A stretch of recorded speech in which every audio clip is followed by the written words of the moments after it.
My name is Edmund Harrison Russell. I was born in Tiger Bay, Florida. That was in 1917. I'm now 99 years old. Do you remember when the market crashed in 1929? What? Yes, I remember, and what little money we had. Of course, I was just a kid, but I talked my mother into getting her money out of the bank, and she did. Had a little bit in the bank, but we didn't have it very little. But nobody had anything. Huh. We never did go on relief, but our living was very frugal. We just didn't have any extra. I was, of course, in high school, and we managed to get through school, but that was about it. Did you have any brothers and sisters growing up with you? Well, I have a sister that's 2.5 years older than me. She just died a couple of years ago. She liked a few months being 100. Mm-hmm. My dad died when I was a year, 2.5 years old, I guess, and he died from the flu epidemic. Mm-hmm. And of course, I don't remember him at all. I was just too young to have remembered him. My sister, she was 2.5 years older. She can just barely remember him. Did your mother eventually remarry, or? Yes, she remarried. Now I have a half-sister. We didn't realize we didn't have anything because all the people around us in the same situation. We didn't have anything.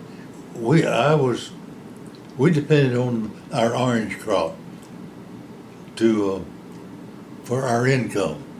And I know during the 1930s, we sold oranges by the box.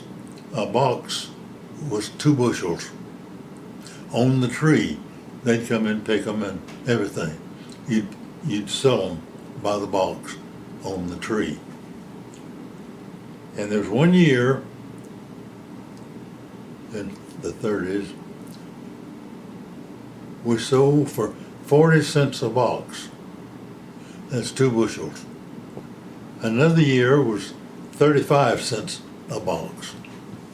Another year, we didn't sell any. So that averaged out for a 3-year period, 12.5 cents a bushel for oranges.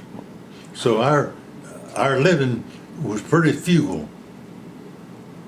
I managed to get through high school, but college was, you didn't even consider it because it was out of the question, having enough money to go to college. I registered for the draft in 1940, 16th of October, 1940. Not wanting to be drafted and probably going into the infantry, I enlisted in the Army Air Corps for Hawaii. And that's where I was when Japanese visited us in 1941. We arrived in Hawaii in January of 1941, and we were put in quarantine for 30 days. That was so we wouldn't bring in any contagious diseases. So that's where I got the only boot camp that I got was during that 30 days. And then I went on a pool. They were pulling out people to the different squadrons, Mm-hmm. and they never did pull me out. They asked for people that could type. Well, I could type, but I didn't want to be stuck in an orderly room, so I just stayed in this fatigue detail. We dug ditches, hauled garbage, did most anything, the trivial work. And finally I found there was an opening in the kitchen for a butcher, and I'd had some experience as a butcher, so I went in and was assigned to the kitchen. and that's where I spent the rest of my time in Hawaii, was a butcher in a 1,800 man mess hall. I wasn't a cook, I was just a butcher. That's all I did, was cut meat for the rest of the cooks. And that's where I was when the Japanese attacked. I had gone down to the mess hall on Sunday morning to look at the menu to see what to take out of the freezer to cut that night for Monday's meals. When I heard the first plane died, well, I thought it was one of ours. But the first bomb went off, I thought he'd crashed. And just seconds later, another bomb went off, and I thought, well, shoot, we didn't have two planes to crash. And I opened the screen to the window and looked out, and I could see the smoke. And about that time, the third bomb went off. Mm-hmm. That's when I decided it was time for me to move. Well, our mess hall was about just barely 2 blocks from the flight line, and they were coming right up the flight line with their bombs. We had been on maneuvers, and at Saturday noon, the planes had been brought back in and parked on the tarmac, wingtip to wingtip, to require fewer guards, which there was still a possibility of sabotage. And so that made it an excellent target for the Japanese. You know, the planes being parked that close together was just a chain reaction. You hit one, well, the explosion, it just went down the line. Oh, man. Well, they were coming right down the line, and I figured it was time for me to move out.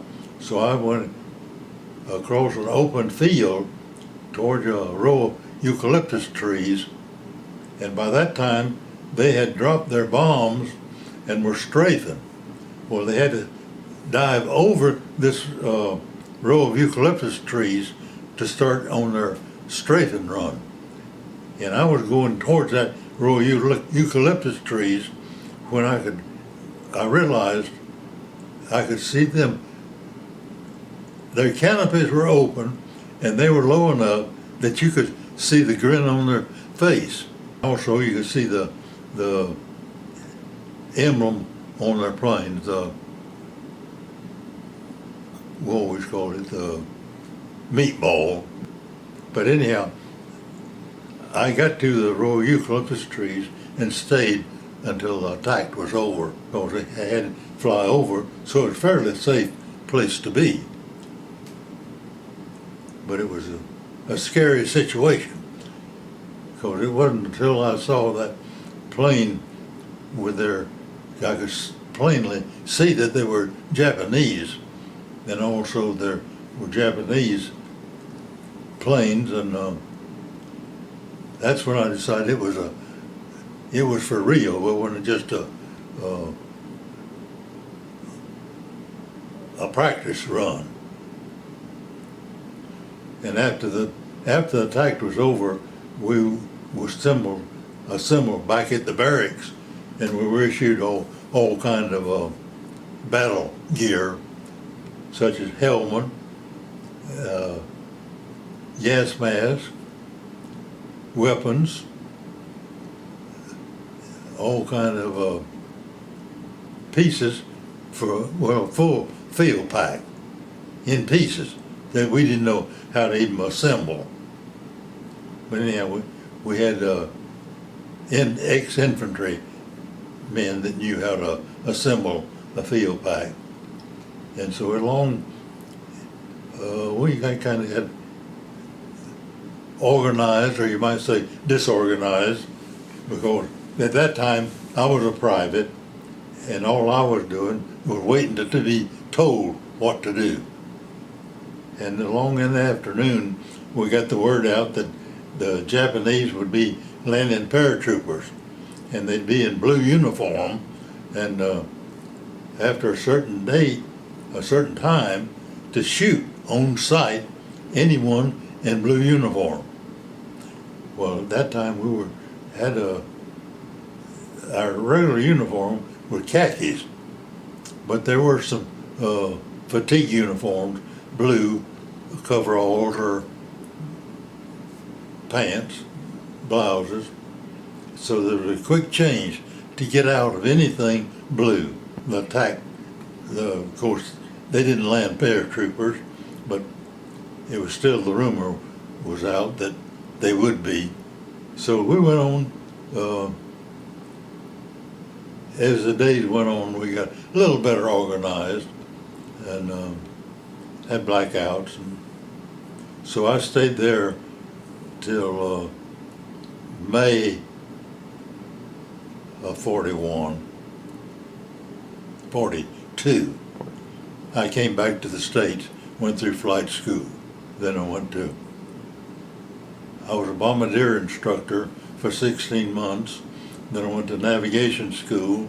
Then I went to India as a bombardier navigator in a B-25. Wow.